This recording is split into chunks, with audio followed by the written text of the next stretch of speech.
स्वागत है आपका नेक्स्ट आईएएस की इस खास पेशकश न्यूज़ एंड व्यूज़ में। पिछले कई महीनों से मणिपुर में जारी हिंसा और अशांति की खबरों के बीच मणिपुर और केंद्र सरकार ने मैतेई चरमपंथी संगठन United national liberation front UNLF के साथ एक शांति समझौते पर हस्ताक्षर किए हैं। क्या है ये संगठन और कितना महत्वपूर्ण है ये शांति समझौता, न्यूज़ एंड व्यूज़ के आज के अंक में इसी पर चर्चा होगी। यूएनएलएफ मणिपुर घाटी में सबसे पुराना चरमपंथी संगठन है। यह संगठन इस इलाके में सक्रिय नगा डोमिनेटेड और कुकी जोमी डोमिनेटेड संगठनों से अलग है। यूएनएलएफ का गठन 1964 में हुआ था। तब इसकी मांग भारत से अलग होने की थी और इस संगठन का नेतृत्व अरेम्बम समरेंद्र सिंह कर रहे थे। यह संगठन मुख्य रूप से मणिपुर घाटी और कुछ कुकी जोमी हिल्स एरिया में काफ़ी सक्रिय है। यह भारत में रहकर और भारत के बाहर से भी अपनी गतिविधियां संचालित करता रहा है। खास तौर पर इसका बेस म्यांमार के सागाइंग रीजन, चिन स्टेट और रखाइन स्टेट में है। यह संगठन अपनी एक्टिविटीज़ को वहीं से ऑपरेट भी करता रहा है। इसे वहाँ की मिलिट्री का संरक्षण प्राप्त है। इसी संगठन के सक्रिय होने के बाद कई दूसरे अलगाववादी और चरमपंथी संगठन सक्रिय होने लगे, जिनकी वजह से दंगे होने लगे और इलाके में अशांति शुरू हुई। जब स्थिति बेकाबू होने लगी तो 1980 में राज्य में आफ्स्पा लगा दिया गया और पूरे राज्य को अशांत क्षेत्र घोषित कर दिया गया। आज की स्थिति में देखें तो यूएनएलएफ के दो धड़े हैं। एक धड़े के 65 कैडर्स का नेतृत्व के पाम्बेई करते हैं। केंद्र सरकार के साथ इसी धड़े ने पीस पैक्ट किया है, जबकि दूसरे धड़े का नेतृत्व आरके अचाउ सिंह उर्फ कोएरेंग कर रहे हैं।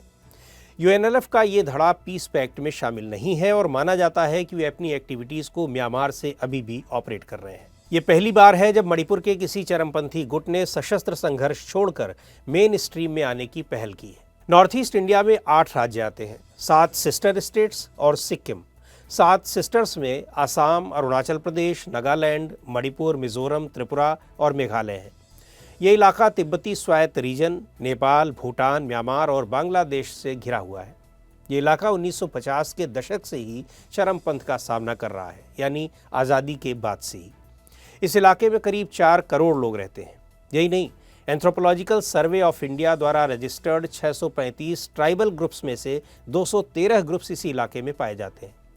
इन ट्राइबल ग्रुप्स के बीच आपसी खींचतान होती रहती है और कई बार इन्हीं आपसी संघर्षों के कारण चरमपंथियों को भी ईंधन पानी मिलता है। कोई बड़े आर्थिक अवसर न होने के कारण युवा आसानी से चरमपंथियों के प्रभाव में आ जाते हैं।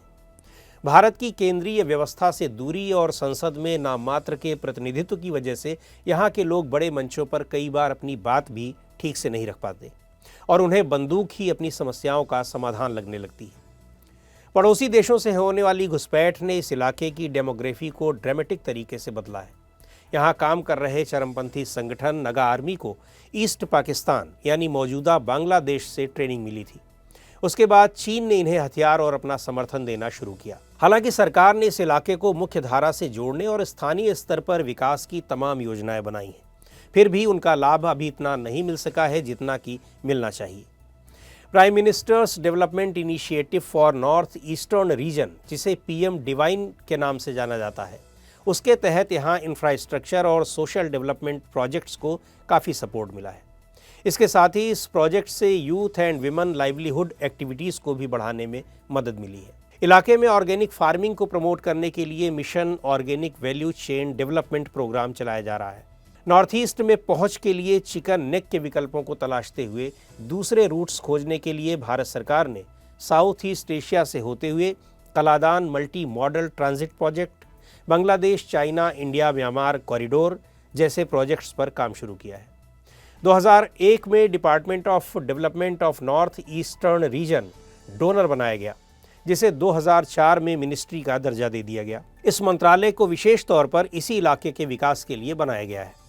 हालांकि राज्य के सबसे पुराने चरमपंथी संगठन के साथ शांति समझौता निश्चित तौर पर एक ऐतिहासिक पल है, लेकिन इसके अलावा कई संगठन अभी भी इस इलाके में सक्रिय हैं और शांति वार्ता में अब तक वो शामिल भी नहीं हुए हैं।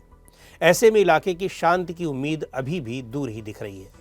हालांकि इसके लिए ये भी ज़रूरी है कि सिविल सोसाइटीज़ का इन्वॉल्वमेंट भी इस पीस प्रोसेस में बढ़ना चाहिए, ताकि चरमपंथी संगठनों से मेल मिलाप बढ़े और राज्य के आम लोगों के जरिए वो मुख्य धारा में आए। चूँकि इन संगठनों को पड़ोसी देशों से मदद मिलती रहती है, ऐसे में इनके खात्मे के लिए ज़रूरी है कि उनका सहयोग मिले। और दोनों देशों की सेनाएं मिलकर ज्वाइंट ऑपरेशन चलाएं। ठीक वैसे ही जैसे इंडिया और म्यांमार की सेनाओं ने मिलकर ऑपरेशन सनराइज को अंजाम दिया था।